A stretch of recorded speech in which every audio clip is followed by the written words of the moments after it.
Done, ठीक है, हो गया सबका, ठीक है। करो, टॉपिक है resonance in LC parallel circuit.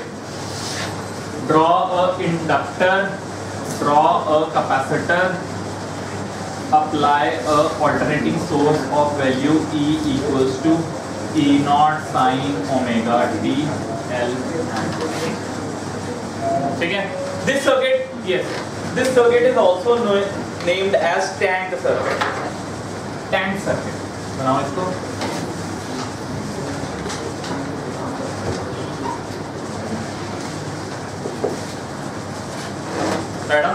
Combination of L and C connected in parallel is named as tank circuit. Combination of L and C connected in parallel is termed as tank circuit. Tank क्यों कहते हैं अभी clear हो, ठीक है। अभी हमने last topic पढ़ा था RLC सीरीज की, हमने रेजोनेंस को स्टडी किया था।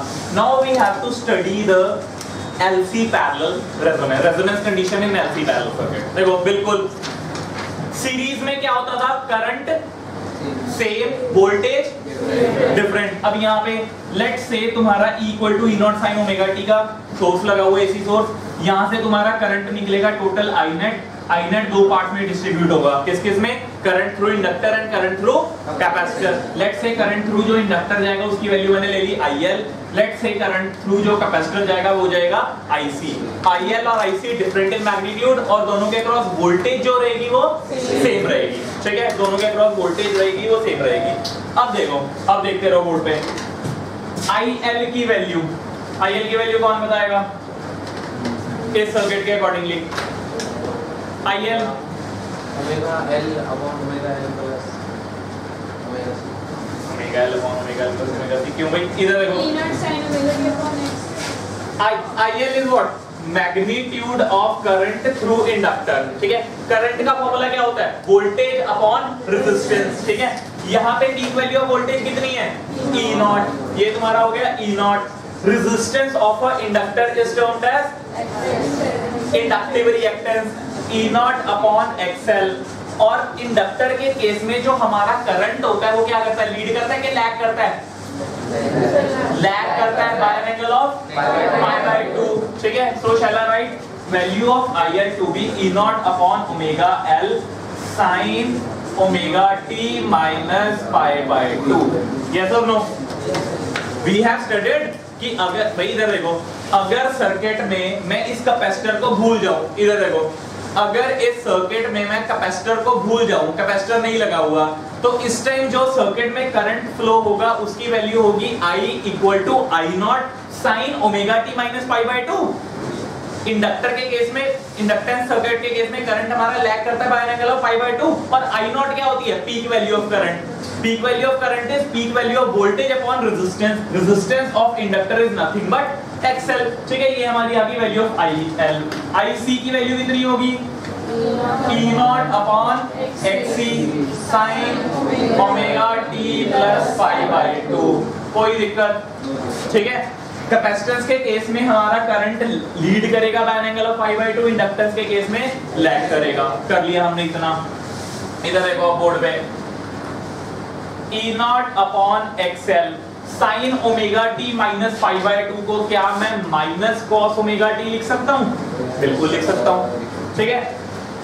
E नॉट अपॉन XC क्या साइन ओमेगा t प्लस π/2 को मैं कॉस ओमेगा t लिख सकता हूँ, बिल्कुल लिख सकता हूँ। ये हमारा IL आ गया, ये हमारा IC आ गया। Shall I write that I net equal to IL plus IC? Undoubtedly total जो मेरा नेट करंट है वो इंडक्टिव करंट और कैपेसिटिव करंट के एडिशन के इक्वल है।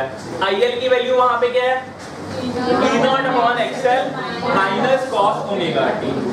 E naught upon XL minus cos omega t plus E naught upon XC cos omega t। अब क्या क्या कॉमन आ रहा है, एक तो कॉस ओमेगा t कॉमन आ रहा है, एक E नॉट कॉमन आ रहा है। अगर मैं E not cos omega t common निकाल लूं, यहाँ क्या बचेगा, minus 1/XL plus 1 upon XC। तो यहाँ पे I नेट की वैल्यू को मैं लिख सकता हूँ E not cos omega t 1 upon xc minus 1 upon xl। कोई दिक्कत? ऑन द बोर्ड यहां से मेरे पास नेट करंट जो इस टाइम सर्किट में फ्लो हो रहा होगा उसकी वैल्यू है E not cos omega t 1 upon xc minus 1 upon xl। तो नेट करंट इस पैरेलल LC नेटवर्क में जो किसी भी टाइम पे फ्लो हो रहा होगा उस करंट की वैल्यू तीन वेक्टर्स पे डिपेंड करती है। एक तो peak value of applied voltage, angular frequency and difference of reciprocals of inductive reactance and capacitive reactance. Is this thing clear? So current that is flowing at any particular instant in this particular circuit depends upon three vectors: peak value of voltage, angular frequency of the source, and difference of reciprocals of inductive reactance and capacitive reactance. अब अगर मैं चाहता हूं, अगर मुझे किसी case में मेरा नेट करंट जीरो मिल रहा है, अगर मुझे नेट करंट जीरो मिल रहा है, नेट करंट जीरो होने का मतलब है इन तीनों में से कोई एक फैक्टर जीरो हो रहा है। क्या E नॉट जीरो हो सकता है? नो। क्या cos ओमेगा t जीरो हो सकता है? अगर ओमेगा फैक्टर ही जीरो हो गया तो इसका मतलब क्या है? ओमेगा जीरो होने का मतलब क्या है कि मेरा सोर्स ही डीसी है। ओमेगा क्या होता है? 2 पाई f। अगर फ्रीक्वेंसी जीरो है तो वो सोर्स कौन सा हो गया? DC source. यहाँ पे कौन सा सोर्स है? AC source. एसी के केस में ओमेगा कभी जीरो नहीं हो सकता। This factor can not be equal to zero, this factor can not be equal to zero. बचा क्या? 1 upon xc minus 1 upon xl equal to zero. तो कहने का मतलब क्या है ऑन द बोर्ड? यस, अगर हमारे पैरेलल LC सर्किट में नेट करंट जीरो है तो नेट करंट को जीरो करने का क्रेडिट जाएगा 1 upon xc minus 1 upon xl को। So shall I write for, yes on the board, देखो for, yes on the board, for I net to be zero। अगर इस सर्किट में नेट करंट जीरो करना है तो नेट करंट को zero करने के लिए 1 upon xc minus 1 upon xl should be equal to 0, which further means 1 upon xc should be equal to 1 upon xl, which further means xc equal to xl। Series resonance circuit में क्या हो रहा था? जैसे ही XC और XL equal होते थे current क्या हो रहा था? मैक्सिमम। इंपेडेंस क्या थी? मिनिमम। पैरेलल LC नेटवर्क में क्या है? अगर मेरा करंट जीरो है, करंट जीरो पे मुझे कंडीशन मिल रही है XC इक्वल टू XL, मतलब करंट क्या हो गया? मिनिमम। और इंपेडेंस क्या हो जाएगी? मैक्सिमम। XC और XL को इक्वेट करो, ओमेगा C सॉरी XC तुम्हारा हो जाएगा 1 अपॉन ओमेगा C, ये तुम्हारा ओमेगा L। ठीक है, ओमेगा की जगह 2 पाई f डालोगे, यहाँ पे फ्रीक्वेंसी की वैल्यू FR तुम्हारा कितना आ जाएगा? 1 अपॉन 2 पाई रूट LC। अब इसका मतलब क्या है? हाँ जी, on the board let's say यहाँ पे इस सर्किट में यहाँ पे एक एमीटर लगा हुआ है। अगर मैं अपनी सोर्स फ्रीक्वेंसी को रेजोनेटिंग फ्रीक्वेंसी के इक्वल सेट कर दूं तो इस सर्किट में एमीटर की रीडिंग क्या हो जाएगी? जीरो, मिनिमम और zero. So in case of a LC parallel circuit, resonance condition is defined as, resonance is a condition when circuit offers maximum impedance and minimum current in the circuit। करो, ठीक है, CBSE में नहीं है, topic नहीं पूछा जाता, objective में पूछा जाता है। कर लो इसको एक बार। मैंने डेरिवेशन इसीलिए करा दी ताकि तुम्हें क्लियर हो। डायरेक्टली अगर बता देता फिर वही डाउट रह जाता कि सर कैसे इंपेडेंस, कैसे करंट कैसे जीरो हो रहे हैं LC पैरेलल में।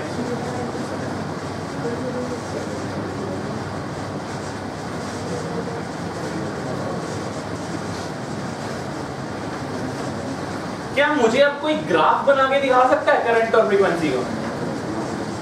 जैसा हमने ग्राफ बनाया था वहां पे कि एक रेजोनेटिंग फ्रीक्वेंसी पे करंट क्या हो रहा था? मैक्सिमम। यहाँ पे रेजोनेटिंग फ्रीक्वेंसी पे क्या होगा? Current minimum. और मिनिमम कितना है? जीरो। तो ग्राफ बनाने की कोशिश कर सकते हो? बिल्कुल सही है, good. Shall I rub this? अरे ऐड ही करना है। किस किसने ग्राफ बनाने की कोशिश की? सोचो।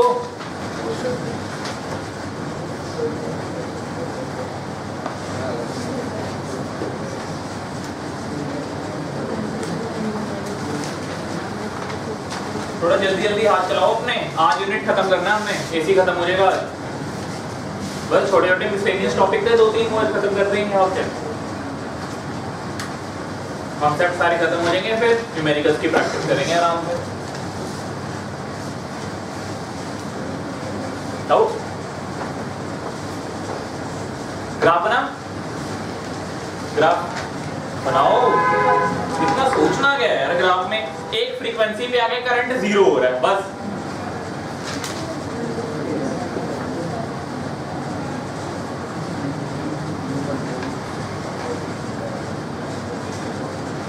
एक चीज देख रहे हो, एलसी पैरेलल सर्किट में आरएलसी सीरीज से सब कुछ उल्टा हो रहा है। वहां पे इंपीडेंस मिनिमम, यहाँ पे इंपीडेंस, वहां पे करंट मैक्सिमम, यहाँ पे करंट मिनिमम और 0। वहां पे अगर ग्राफ ये बना था तो यहाँ पे ग्राफ क्या बनेगा, इसका उल्टा। ठीक है, ये देखो इस ग्राफ का क्या मतलब है, चलो ये shall I rub this? Yes. Now, if we try on plotting the variation of frequency versus current or current versus frequency on the board, this is your current that you will get in LC parallel circuit, this is your frequency। हाँ जी, वहां पे initially क्या हो रहा था, frequency को बढ़ाने से करंट बढ़ रहा था, यहाँ पे क्या होगा, फ्रीक्वेंसी को बढ़ाने से करंट डिक्रीज। भाई सब कुछ उल्टा होना है, फ्रीक्वेंसी को बढ़ाने से जैसे जैसे फ्रीक्वेंसी बढ़ेगी करंट तुम्हारा, ये तुम्हारा फ्रीक्वेंसी है, ये तुम्हारा करंट है, फ्रीक्वेंसी को बढ़ाओगे करंट डिक्रीज डिक्रीज डिक्रीज होता रहेगा। एक पॉइंट ऐसा आएगा जहाँ पे एक फ्रीक्वेंसी पे करंट 0 हो जाएगा। ये कौन सी फ्रीक्वेंसी होगी, रेजोनेटिंग फ्रीक्वेंसी। उसके बाद फ्रीक्वेंसी को बढ़ाओगे करंट बढ़ेगा, सब कुछ उल्टा हो गया। उस सर्किट की एप्लीकेशन थी, उस सर्किट का नाम था क्या, सर्किट एक्सेप्टर सर्किट। तो इस सर्किट का नाम क्या हो जाएगा, एक्सेप्टर का उल्टा क्या होता है, rejector. Rejector, this circuit is named as rejector circuit because it rejects the frequency. कर लो सब कुछ नोट, ये सारा कंटेंट पड़ा है एलसी पैरेलल का बोर्ड पे। बस आरएलसी एलसी सीरीज से हर प्रोसेस में हर टॉपिक में उल्टा है LC parallel.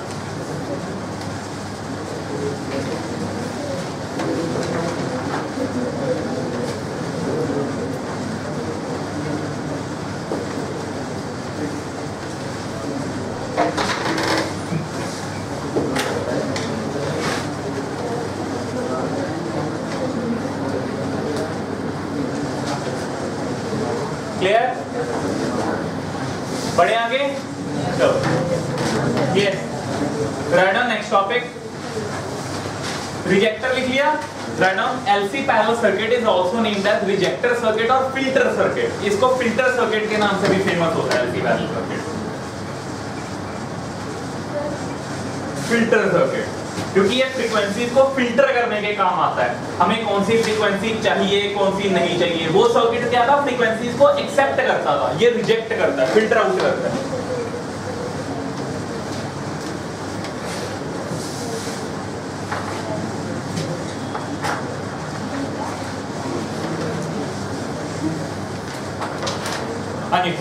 Next topic, most important topic according to CBSE. Objective में कुछ नहीं आता, सीबीएसई वाइज इंपॉर्टेंट है। हेडिंग लिखो LC oscillation.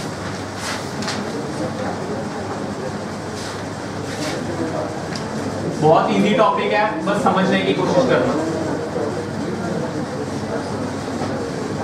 Right, the process of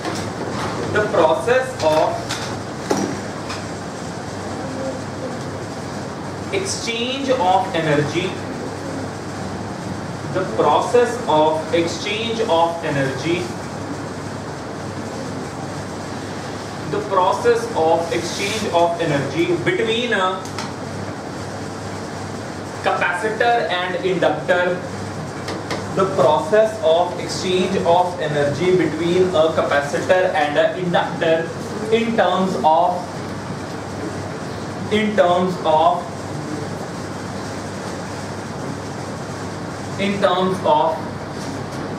electrical energy and mechanical energy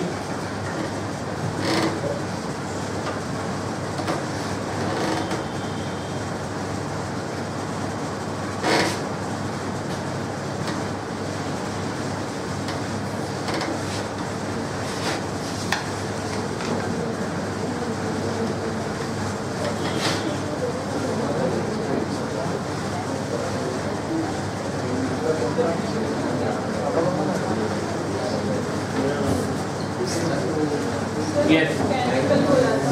In terms of electrical energy and magnetic energy. Mechanical कहाँ जाएगी? Magnetic energy, magnetic energy, the process of exchange of energy between inductor and capacitor in terms of magnetic energy and electrical energy are called LC oscillations.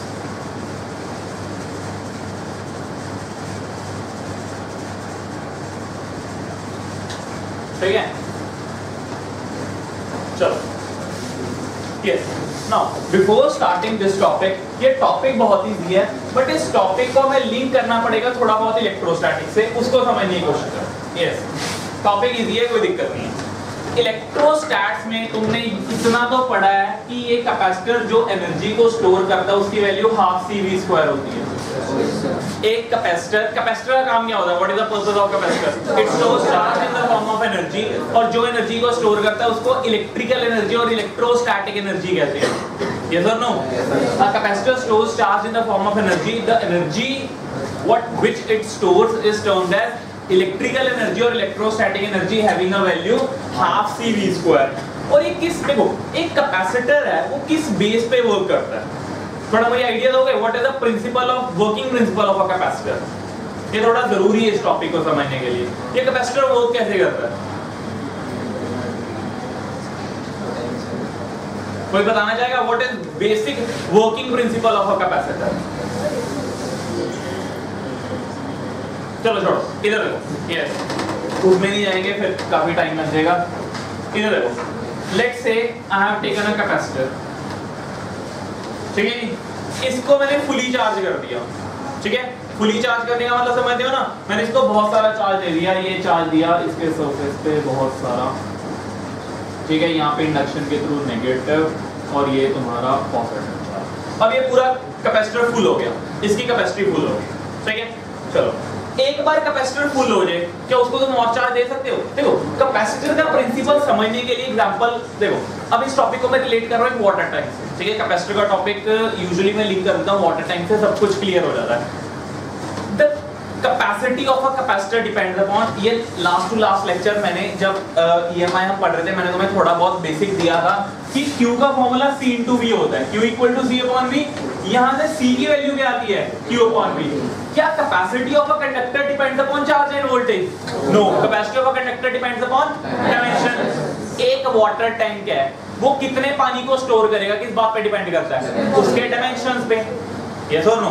एक water tank कितने पानी को store करेगा उसके dimension पे depend करता है. एक कैपेसिटर कितने चार्ज को स्टोर करेगा वो उसके डायमेंशन पे डिपेंड करता है. वाटर टैंक की कैपेसिटी इतनी है, मैं उसमें पानी भरता गया, एक पॉइंट ऐसा आया, ये तुम्हारा वाटर टैंक है. पानी भरता गया, ये भरना शुरू हुआ, भरा, एक पॉइंट ऐसा आया जहाँ पे ये फुल हो गया. इसके बाद अगर मैं पानी दूंगा तो ये क्या करेगा? ये ओवरफ्लो करेगा. यस और नो? अगर इस वाटर टैंक को मैं और पानी डालूंगा तो ये ओवरफ्लो करेगा, पानी लीक होना स्टार्ट होगा. ठीक है, कहां से? शार्प एजेस से, यहां से बाहर निकलना स्टार्ट होगा. याद है स्टार्टिंग में मैंने एक क्लास ली थी जिसमें मैं तुम्हें बताया था कि चार्ज लीक करता है. कहां से लीक करता है? शार्प पॉइंट से. ये तुम्हारा एक कैपेसिटर है. ठीक है, ये कैपेसिटर इस तरीके से होता है, ये इसकी प्लेट है. अब मैं इसको चार्ज देना स्टार्ट कर रहा हूं. ठीक है, ये बॉडी है, इसको पॉजिटिव चार्ज देना है. क्या करें? मार्केट से पॉजिटिव चार्ज लेके आके इसमें भर दूंगा. पॉजिटिव चार्ज देने क्या करूं? इलेक्ट्रॉन निकाल लो. Electron donor species. Positive charge होता है भाई, ये बॉडी है, इसको मैंने पॉजिटिव चार्ज देना है. पॉजिटिव चार्ज देने का मतलब क्या है? इससे इलेक्ट्रॉन बाहर निकालते रहो, इससे इलेक्ट्रॉन बाहर निकालते रहो, यहाँ पे पॉजिटिव चार्ज क्रिएट होना स्टार्ट हो जाएगा. पॉजिटिव. मैं और इलेक्ट्रॉन निकाल रहा हूँ, यहाँ पे भी पॉजिटिव होना स्टार्ट हो गया, और निकाल लिया. जितने इलेक्ट्रॉन निकाल, अब ये पूरा का पूरा सरफेस पॉजिटिव चार्ज से भर चुका है. वो बहुत प्रोसेस होता है, फोटो इलेक्ट्रिक इफेक्ट. इलेक्ट्रॉन को बाहर निकालना, यहाँ से लाइट मारोगे फ्रीक्वेंसी की, थ्रेशोल्ड फ्रीक्वेंसी की, इलेक्ट्रॉन बाहर निकलेंगे. ठीक है, इलेक्ट्रॉन बाहर निकलेंगे, इस पे पॉजिटिव चार्ज आता रहेगा. इस पे पूरी बॉडी पॉजिटिव चार्ज हो चुकी है. अब अगर मैं इससे और इलेक्ट्रॉन निकालने की कोशिश करूंगा तो क्या होगा? क्या पॉजिटिव चार्ज के अकोमोडेट होने की जगह है? पॉजिटिव चार्ज अब इस सरफेस पे कहीं पे अकोमोडेट नहीं हो सकता. अब अगर मैं इसको और पॉजिटिव चार्ज देने की कोशिश करूं तो चार्ज जो है वो लीक होना स्टार्ट होगा. कहां से? शार्प पॉइंट से, एजेस से, यहां से. और leaking of charge from the sharp points is named as corona discharge. बताया ना मैंने, action of sharp points, leakage of sharp points, charges का लीक होना from the sharp points is termed as corona discharge. Same is the process here. मैं एक capacitor को लेके आया, पैरेलल प्लेट कैपेसिटर, इसको मैंने चार्ज देने की चार्ज दिया, इसकी कैपेसिटी फुल होगी। अब ये अपने क्रॉस चार्ज को अकोमोडेट नहीं कर सकता, मतलब अब मैं इसको चार्ज नहीं दे सकता, अब ये फुल है। फुल कहने का, अगर इसका चार्ज फुल है, ध्यान से देखना, capacity is full of charge, इधर देखो बोर्ड में, capacity is full of charge. ये कितनी एनर्जी स्टोर करेगा? एनर्जी का फॉर्मूला एक तो होता है हाफ सी वी स्क्वायर, एक formula half Q square upon C V होता है। एनर्जी का formula half C V square, V को एलिमिनेट करना है, वी की जगह क्यू बाय सी लिख दो, वी की जगह क्यू बाय सी लिख दे, क्यू स्क्वायर अपॉन सी हो जाएगा। मतलब ये जो कैपेसिटर है ये कितनी इलेक्ट्रोस्टैटिक एनर्जी को स्टोर करेगा? That is directly proportional to the charge given to it to the square। अगर मैंने इसको 2 गुना चार्ज दिया है, ये अपनी एनर्जी को 4 के फैक्टर से मल्टीप्लाई करके स्टोर करेगा। अगर मैंने इसको 10 गुना चार्ज दिया है तो इसकी जो एनर्जी होगी वो 100 के फैक्टर से मल्टीप्लाई होकर इसमें स्टोर होगी। ठीक है, तो energy stored within a capacitor is directly proportional to Q square. अब कहने का मतलब क्या है? अगर मैंने इसकी चार्ज कैपेसिटी को फुल कर दिया, capacity is full of charge, जितना चार्ज ये अकोमोडेट कर सकती थी मैंने इसकी कैपेसिटी फुल कर दी, तो शैल आई से दैट इस टाइम इसने मैक्सिमम एनर्जी को स्टोर कर रखा होगा। इस टाइम जितनी इसकी कैपेसिटी होगी एनर्जी को स्टोर करने की, इस टाइम इस कैपेसिटर के पास इलेक्ट्रोस्टैटिक एनर्जी क्या है? मैक्सिमम। यस और नो? ठीक है, इलेक्ट्रोस्टैटिक एनर्जी मैक्सिमम है।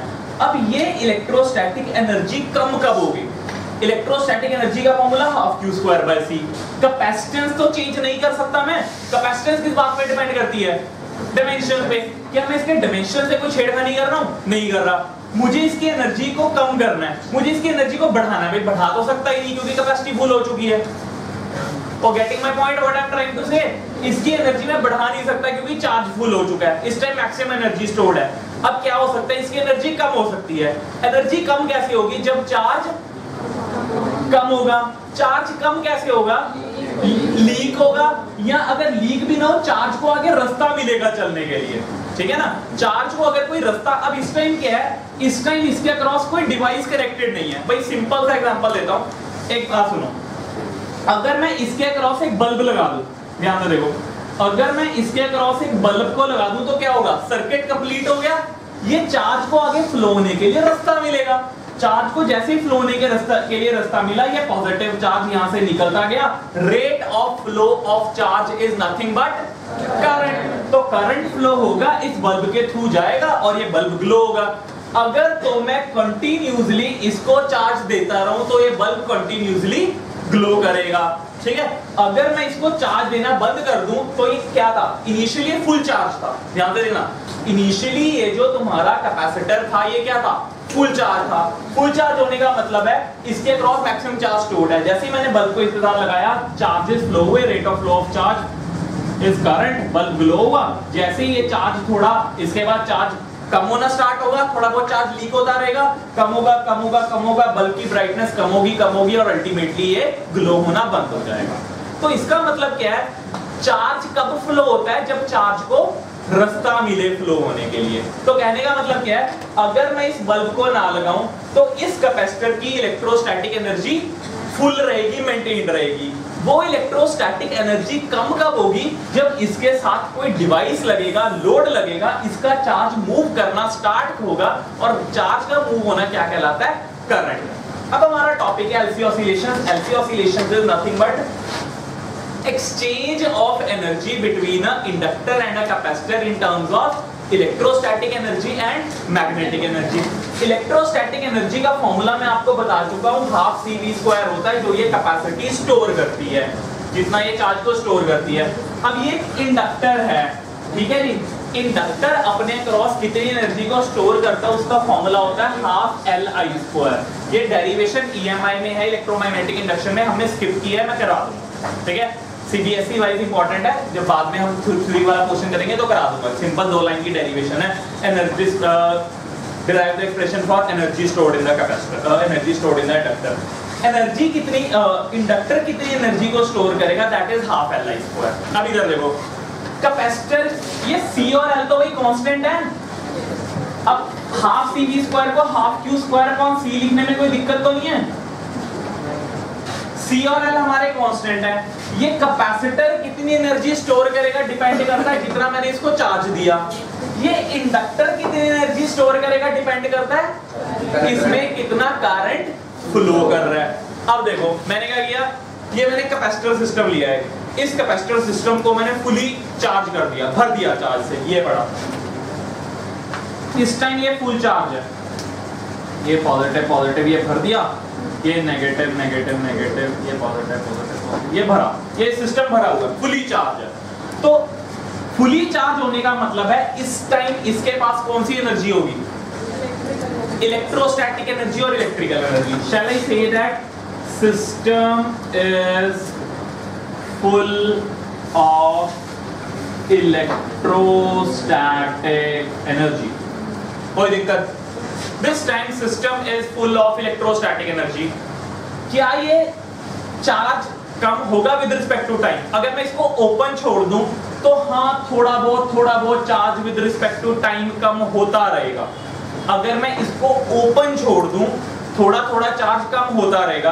बट अगर मैं इसके क्रॉस कोई डिवाइस लगा दूं, कोई लोड लगा दूं तो क्या होगा, चार्ज एकदम दौड़ेगा, एकदम इलेक्ट्रोस्टैटिक एनर्जी क्या हो जाएगी, खाली हो जाएगी। और वो किसमें कन्वर्ट होगी भाई, चार्ज फ्लो होगा, चार्ज फ्लो होके क्या बनाएगा, करंट। करंट के साथ जो एनर्जी एसोसिएटेड होती है ये कौन सी एनर्जी है, इलेक्ट्रिकल एनर्जी और इलेक्ट्रोस्टैटिक एनर्जी। ये कौन सी एनर्जी है, मैग्नेटिक एनर्जी। ठीक है जी। अब इधर देखो, अगर मैं इसके साथ एक लोड लगाने की बजाय एक इंडक्टर को लगा दूं, ध्यान से देखना, और यहां साथ मैंने एक स्विच लगा दिया, इधर देखो बोर्ड पे, देखो कुछ भी नहीं है, बहुत इजी टॉपिक है। अभी देखना क्या हो रहा है। ये तुम्हारा कैपेसिटर है, इस टाइम फुली चार्ज है, ये तुम्हारे पूरा सिस्टम बन गया। Principle of conservation of energy states that energy can neither be created nor be destroyed. It is convertible from one form to another. और overall energy of an isolated system is conserved. कहने का मतलब क्या है, अगर ये मेरा एक isolated system है, इस टाइम इस आइसोलेटेड सिस्टम में एक कैपेसिटर है, एक इंडक्टर है और एक स्विच है जो अभी ओपन है। स्विच ओपन होने का मतलब है कैपेसिटर के चार्जेस के पास कोई रास्ता नहीं है फ्लो होने के लिए। इधर देखो, ये पॉजिटिव चार्ज को वायर दिखी, ये इधर से चलना स्टार्ट करेगा, यहाँ तक पहुंचेगा, क्या आगे कोई रास्ता है, नो, ये दोबारा वापस आ जाएगा।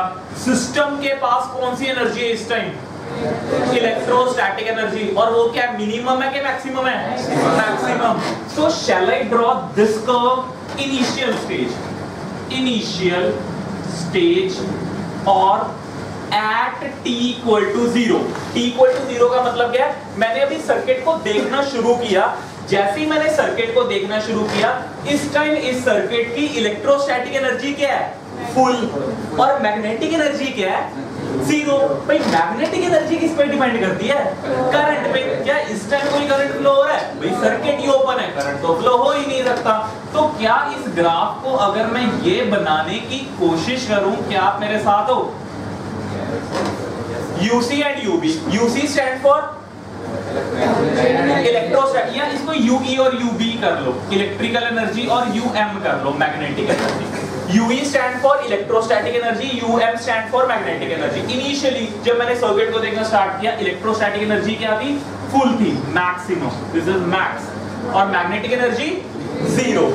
अब जैसे ही मैंने इसको ऑन किया, इस स्विच को ऑन किया, at t is equals to 1, circuit को देखना स्टार्ट करूंगा। इस सर्किट, इस चार्ज को क्या मिला, रास्ता मिला फ्लो होने के लिए। थोड़ा चार्ज यहां से निकला, थोड़ा करंट बढ़ा, थोड़ा करंट बढ़ने का मतलब है अब इलेक्ट्रोस्टैटिक एनर्जी थोड़ी कम होगी, और जितने फैक्टर से इलेक्ट्रोस्टैटिक एनर्जी कम होगी उतने फैक्टर से मैग्नेटिक एनर्जी बढ़ेगी। नेक्स्ट ग्राफ, UE का लेवल हल्का सा नीचे कर दो और UM का लेवल हल्का सा बढ़ा दो। energy can neither be created nor be destroyed, it is convertible from one form to another.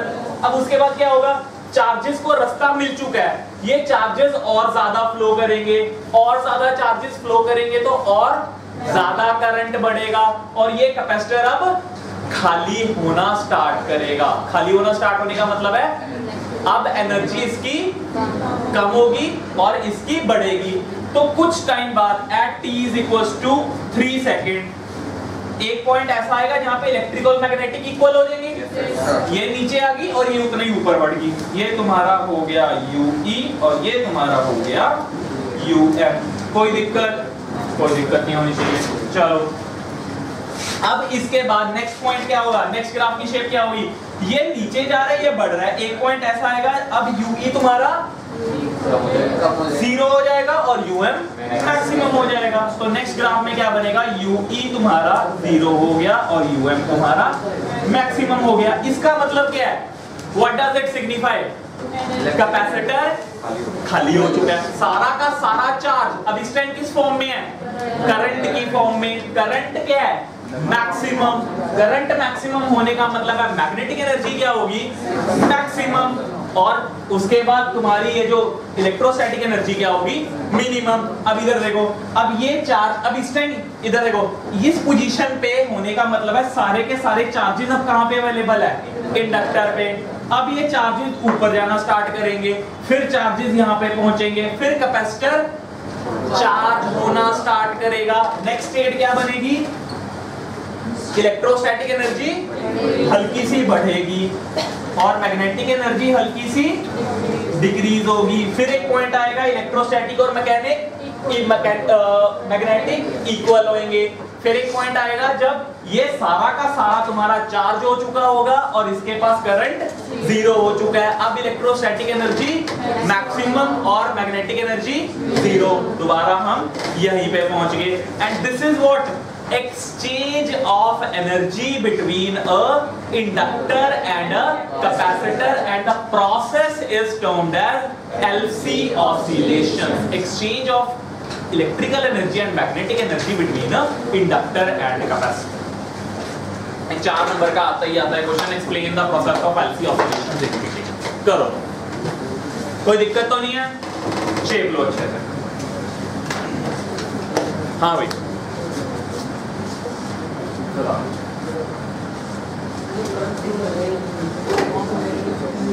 Current flow हो रहा है तो मैग्नेटिक फील्ड जनरेट होगी, उसी की वजह से वो मैग्नेटिक एनर्जी आ रही है।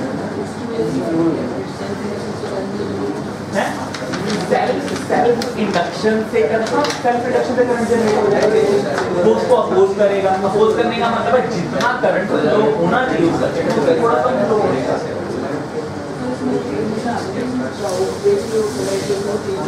हाँ वो तो बाद में, हाँ इधर देखो, इसमें एक और कंडीशन आती है जिसमें प्लेट्स की पोलैरिटी रिवर्स हो जाती है। देखो इनिशियली क्या है, बस दिखा देना, मेंशन करने की कोई जरूरत नहीं। इनिशियली अगर हमने ये पॉजिटिव, इसको पॉजिटिव लिया और इसको नेगेटिव लिया, जब ये पूरा का पूरा डिस्चार्ज होकर दोबारा स्टार्ट होगा ना, दोबारा चार्ज होना स्टार्ट होगा, तो यहाँ पे नेगेटिव आएगा और वहां पे पॉजिटिव, पोलैरिटी रिवर्स कर लेना, ठीक है। जब दोबारा ये प्रोसेस, जब मैं रिपीटिशन पॉइंट पे यहाँ पे आता ना, जब इलेक्ट्रोस्टैटिक एनर्जी मैक्सिमम हो जाएगी, जब इलेक्ट्रोस्टैटिक एनर्जी बननी स्टार्ट होगी तो पोलैरिटी रिवर्स हो जाती है।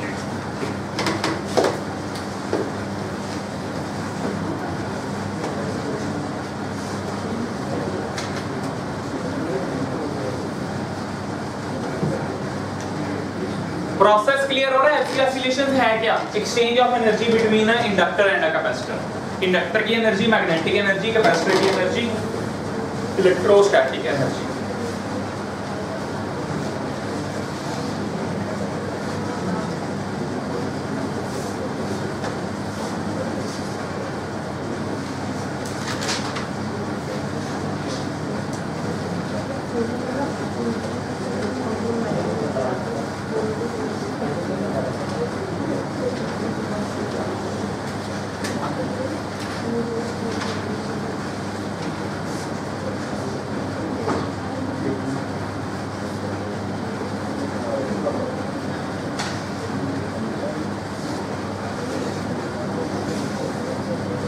हो गया नोट, जल्दी फास्ट बस इसके बाद लास्ट टॉपिक है एसी का छोटा सा।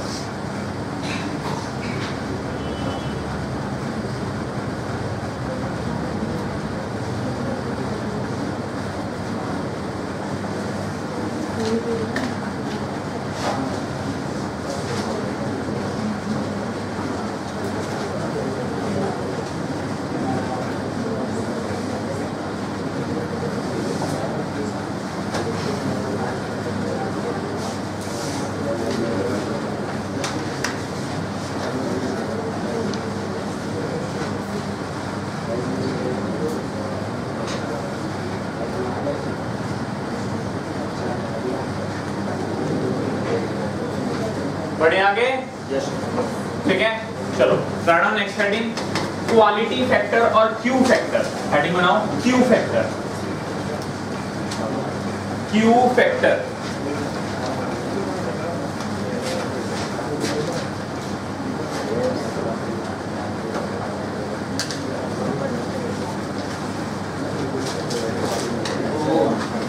Q factor write down. बस डेफिनेशन है Q factor, it is the ratio of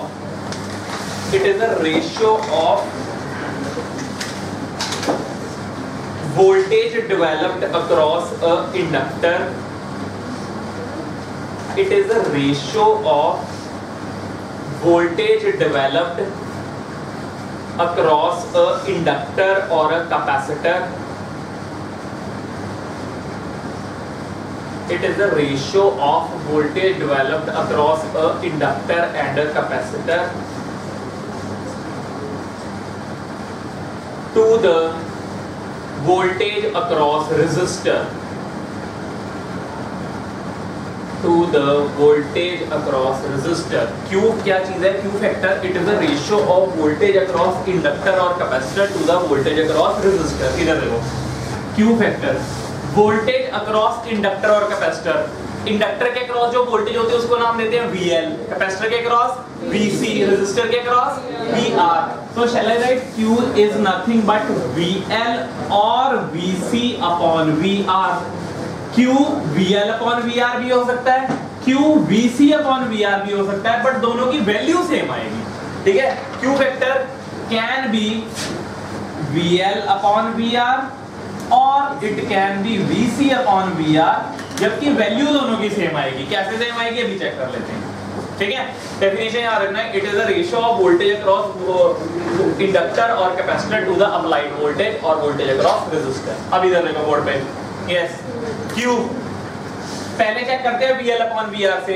VL की value voltage across inductor V equal to IR। R in terms of R in case of resistance is nothing but XL. So shall I write VL equal to IXL? Shall I write VR equal to IR? XL is nothing but omega L upon R. अगर frequency 1/2 pi root LC होता है तो क्या मैं omega को 1/रूट LC लिख सकता हूँ? भाई वहां से ओमेगा L इक्वल टू 1/ओमेगा C, यहाँ से ओमेगा स्क्वायर 1/LC बन गया। क्या ओमेगा को 1/रूट LC लिखा जा सकता है? बिल्कुल लिखा जा सकता है। ओमेगा की वैल्यू 1/रूट LC होती है, यहाँ पे डाल दो ओमेगा की वैल्यू 1/रूट LC L upon R। L को root L into root L लिखा जा सकता है, रूट L से रूट L कैंसिल, वैल्यू आ गई 1/R root L upon C। That is the value of quality factor Q। Q का जो फाइनल एक्सप्रेशन बना that is 1/R root L upon C। इसको याद रखना, ये न्यूमेरिकल में डायरेक्ट यूज होगा 1/R root L upon C।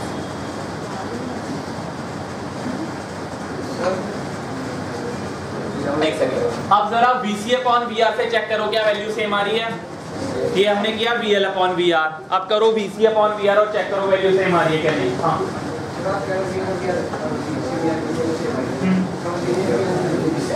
है, इसका मतलब VL इक्वल टू VC है, इसका मतलब क्या है IXL इक्वल टू IXC है, मतलब ये टॉपिक है समझ के, ठीक है।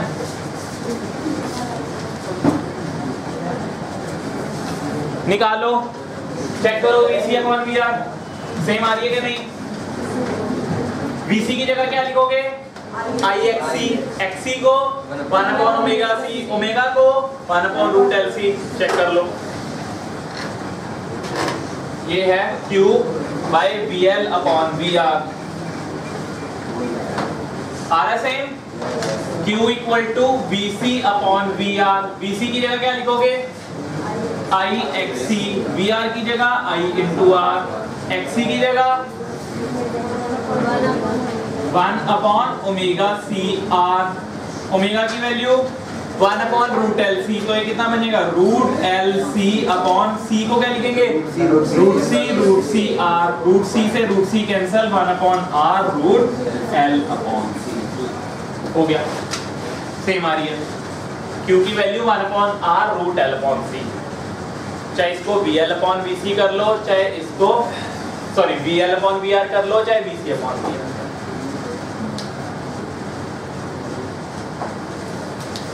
आगे लिखो, इसी के अंदर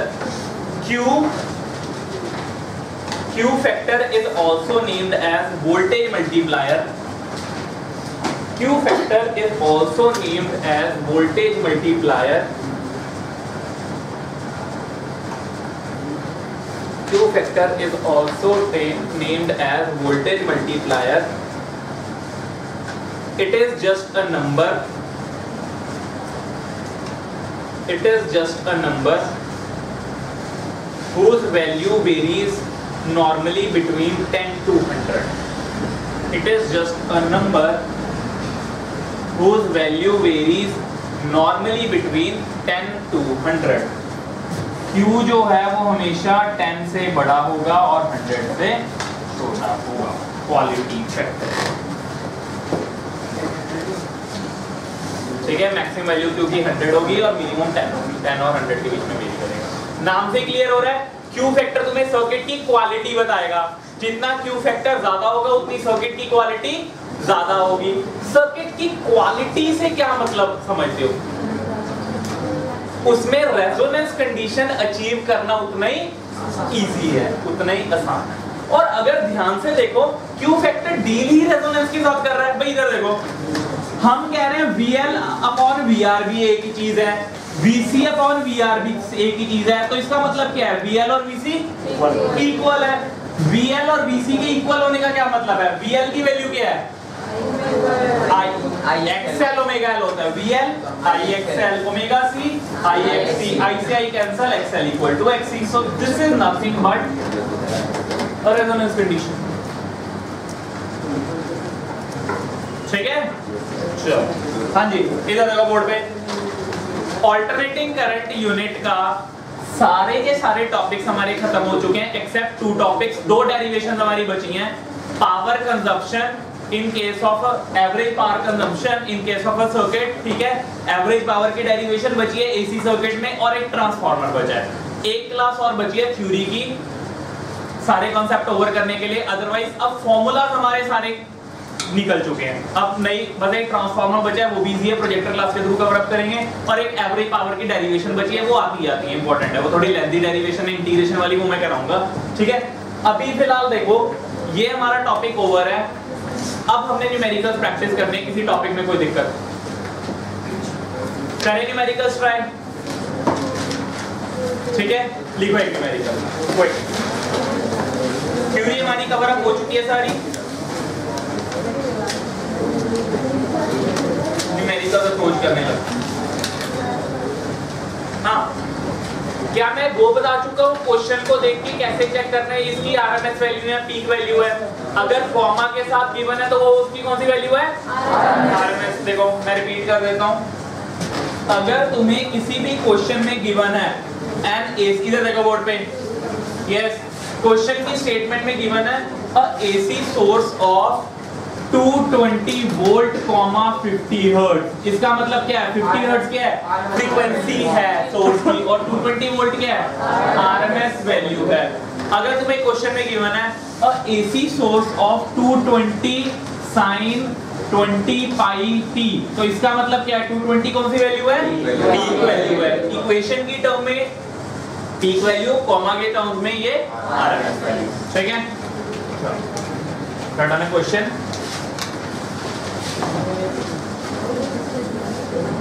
स्टेटमेंट लिखो, when a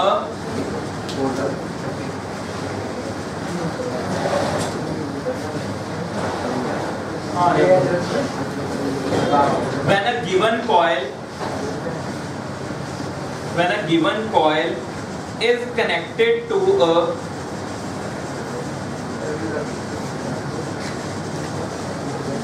when a given coil is connected to a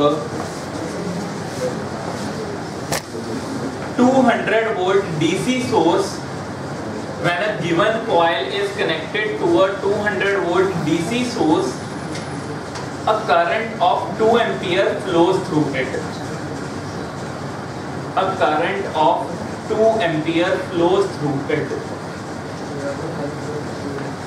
And when the same coil is connected to a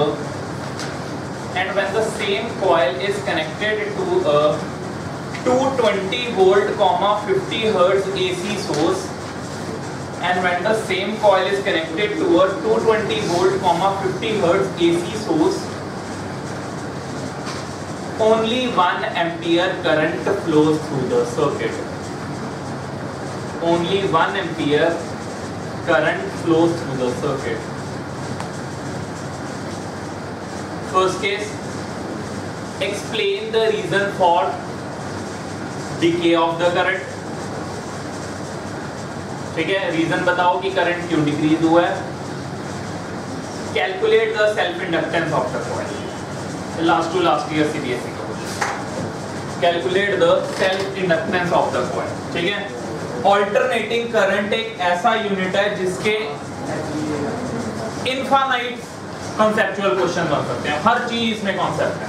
अब जैसे ये फर्स्ट पार्ट आ गया, पहले एक कॉइल को डीसी के साथ लगाया, करंट 2 एम्पियर का था, फिर एसी के साथ लगाया 1 एम्पियर, करंट क्यों कम हुआ?